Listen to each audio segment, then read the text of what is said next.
അതെ, നിന്നോടാണ് എൻ്റെ ഈ വാക്കുകൾ. നീറുന്ന നിന്റെ മനസ്സിനു വേണ്ടി.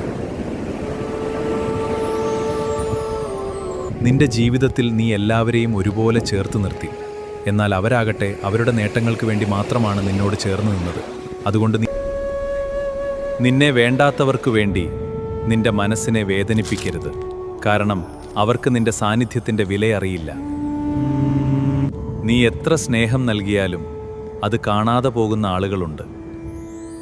നീ എത്ര നല്ലവനായാലും കുറവുകൾ മാത്രം പറയുന്ന ആളുകളുമുണ്ട്. അതിനാൽ എല്ലാവരെയും സന്തോഷിപ്പിക്കാൻ ശ്രമിക്കുന്നത് നീ നിർത്തൂ. കാരണം ചിലർക്ക് നിന്റെ സന്തോഷത്തെക്കാളും നിന്റെ തെറ്റുകളാണ് പ്രധാനം. അതുകൊണ്ട് നിന്നെ വിലമതിക്കാത്തവരുടെ പിന്നാലെ ഓടരുത്. നിന്നെ സ്നേഹിക്കുന്നവരും നിന്നെ മനസ്സിലാക്കുന്നവരും നിന്റെ കൂടെ തന്നെ ഉണ്ടാകും. ഓർക്കുക, ബലമായി പിടിച്ചു നിർത്തുന്ന ബന്ധങ്ങൾക്ക്